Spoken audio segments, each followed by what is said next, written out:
Welcome to part 2 of the series. The new CDM 2015 regulations base a lot of duties on various duty holders, and we are now going to discuss what these duties are per role. Let us start by discussing domestic clients. There are actually additional duties where there is more than one contractor planned to be on site. For example, your builder, the electrician, the plumbers, etc. As a domestic client, you will need to appoint a principal designer, and you will also need to appoint a principal contractor.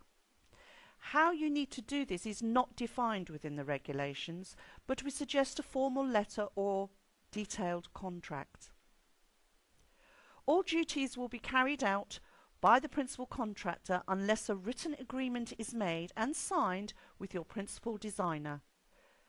This could be your architect or the person that you've actually got involved in the design of your extension, perhaps. Now let us discuss business clients. Again, there are additional duties where there is more than one contractor involved in the project.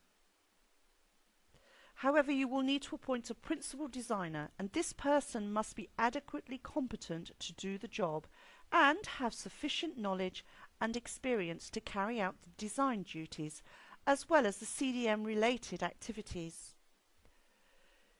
You must then appoint a principal contractor. Both of these appointments must be formal, written and signed notifications.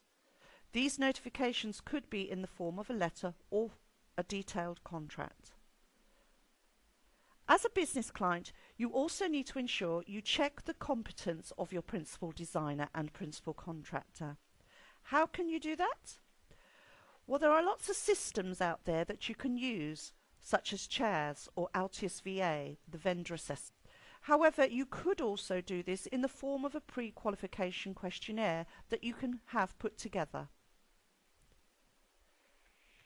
Now let us discuss the duties of a designer.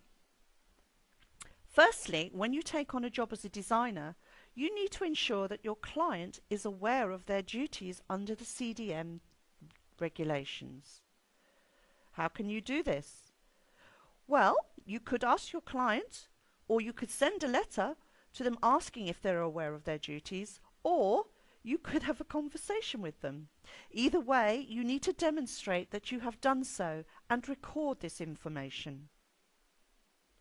Additionally, as part of your design process, you need to carry out elimination of risk in your design phase, considering risk reduction and control.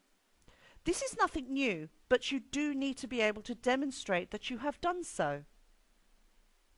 Good designers have been doing this for many years anyway. Designing out risk should be part of your mantra. The designer should also provide information to all relevant parties. For example, the clients or other designers, perhaps, and also the principal contractor. You should also undertake regular meetings with interested parties to discuss the design throughout the whole of the project.